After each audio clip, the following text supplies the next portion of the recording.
എല്ലാവർക്കും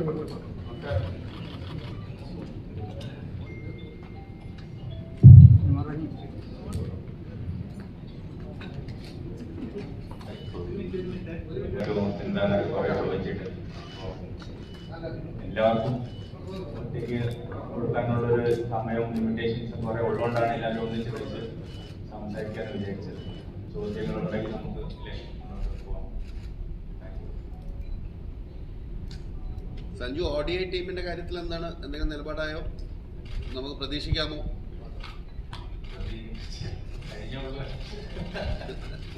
കഴിഞ്ഞുള്ളൂ. അപ്പൊ അതിന്റെ ഒരു സന്തോഷത്തിലാണ് അവർക്ക് വേണ്ടി മാക്സിമം നന്നായിട്ട് പെർഫോം ചെയ്യണം.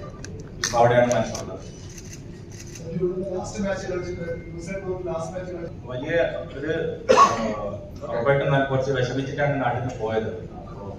അപ്പോൾ വിചാരിച്ച പോലെ ആ ഒരു സപ്പോർട്ടും ഇത്രയും എനർജിയും ഇത്രയും പ്രാർത്ഥന നൽകുന്ന ഒരു ആൾക്കാരുടെ ഫ്രണ്ടിൽ നല്ല പെർഫോമൻസ് വയ്ക്കാൻ പറ്റിയില്ല എന്നൊരു വിഷമത്തിലാണ് പോയത്. പക്ഷെ അതിനെക്കാട്ടി വലിയൊരു സംഭവമാണ് ബോർഡിന്ന് പ്ലാൻ ചെയ്തിട്ടുണ്ടായിരുന്നത്. അപ്പോൾ അത് കിട്ടിയതിൽ വലിയ സന്തോഷം. തിരിച്ചു വന്നപ്പോൾ ആ ഒരു എനർജിയും ആ ഒരു സപ്പോർട്ടും ആ ഒരു പോസിറ്റീവായിട്ട് എല്ലാവരുടെ മുഖത്തൊരു സന്തോഷം കാണുന്നുണ്ട്. അപ്പോൾ ഇത് സിനിമയിലൊക്കെ പറയില്ല, ഇത് നമ്മുടെ വിജയം എന്നൊക്കെ പറയില്ല, ആ ഒരു ഫീലിംഗാണ് എനിക്ക് കിട്ടിയത്. അപ്പോൾ അത് അങ്ങനെയാണ് ഫീൽ ചെയ്യുന്നത്.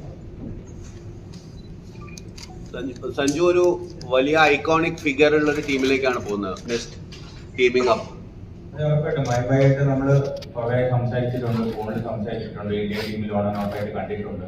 പക്ഷെ നേരിട്ട് ആദ്യമായിട്ടാണ് 2 മാസം ഒന്നിച്ച് ഒരു ടീമിൽ കളിക്കാൻ പോകുന്നത്. അപ്പോൾ അതിൻ്റെ ഒരു എക്സൈറ്റ്മെന്റ് ഭയങ്കരമായിട്ടുണ്ട്.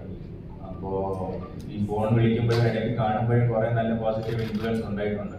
പക്ഷെ നേരിട്ട് ഒരു 2 മാസം ഒരു ടീമിന്റെ കൂടെ ഉണ്ടാകുമ്പോൾ അതിൻ്റെ ഒരു ബെനിഫിറ്റ്സ് ആലോചിക്കുമ്പോൾ ഭയങ്കര സന്തോഷമുണ്ട്. അപ്പോൾ നേരിട്ട് കാണാൻ നേരിട്ട് കുറെ പുള്ളി എങ്ങനെയാണ് ക്രിക്കറ്റിന് അപ്രോച്ച് ചെയ്യുന്നതും പുള്ളി എങ്ങനെയാണ് പ്രിപ്പയർ ചെയ്യുന്നത് അതെല്ലാം നേരിട്ട് കണ്ട് പഠിക്കാനും അങ്ങനത്തെ ഒരു അവസരമായിട്ടാണ് ഇതിനെ കാണുന്നത്.